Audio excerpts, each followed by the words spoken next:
गौतम बुद्ध से जाने कैसे बने बुद्धिमान और वास्तव में कौन है बुद्धिमान।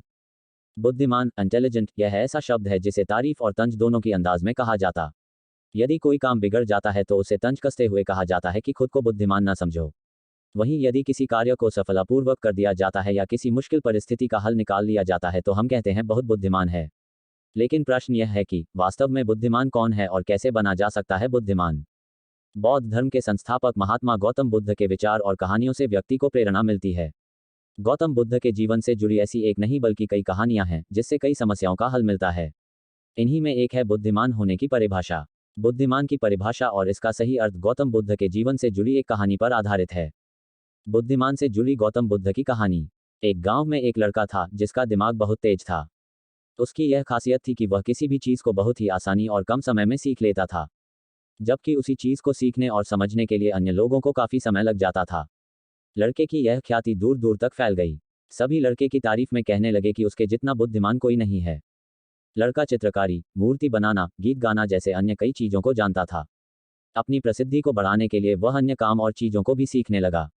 इस तरह से उसे अपनी बुद्धिमत्ता पर अहंकार हो गया, क्योंकि वह साधारण व्यक्ति होकर कई असाधारण काम भी आसानी से करने लगा था। एक दिन लड़के का सामना भगवान गौतम बुद्ध से हुआ। लड़के को खुद पर खूब अहंकार था और इस कारण उसे किसी से ईर्ष्या नहीं होती थी, क्योंकि वह खुद को ही श्रेष्ठ समझता था। लेकिन पहली बार उसे गौतम बुद्ध को देख ईर्ष्या हुई और वह अपनी तुलना बुद्ध के साथ करने लगता है। वह देखता है कि बुद्ध के पास भिक्षा मांगने के लिए एक कटोरा है और उसके पास अपार धन। बुद्ध ने साधारण वस्त्र धारण किए थे और उसके वस्त्र कीमती थे। बुद्ध नंगे पैर थे और वह नंगे पांव जमीन पर पैर भी नहीं रखता था।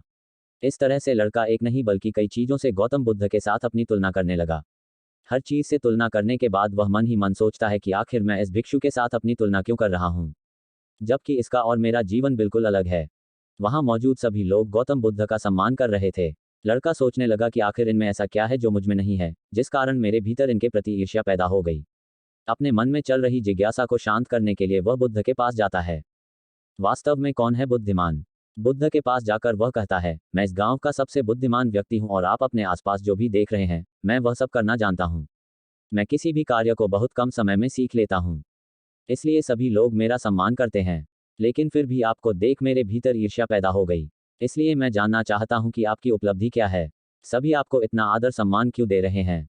लड़के के सवाल का जवाब देते हुए बुद्ध कहते हैं, मेरी कोई उपलब्धि नहीं है, लेकिन तुम कह सकते हो कि मेरी यही एक उपलब्धि है।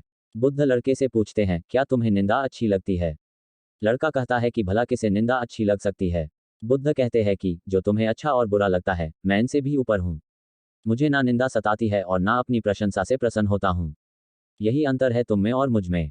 बुद्ध कहते हैं, तुमने सैकड़ों काम सीखे लेकिन सबसे जरूरी काम को सीखना भूल गए। लड़का पूछता है, कौन सा काम।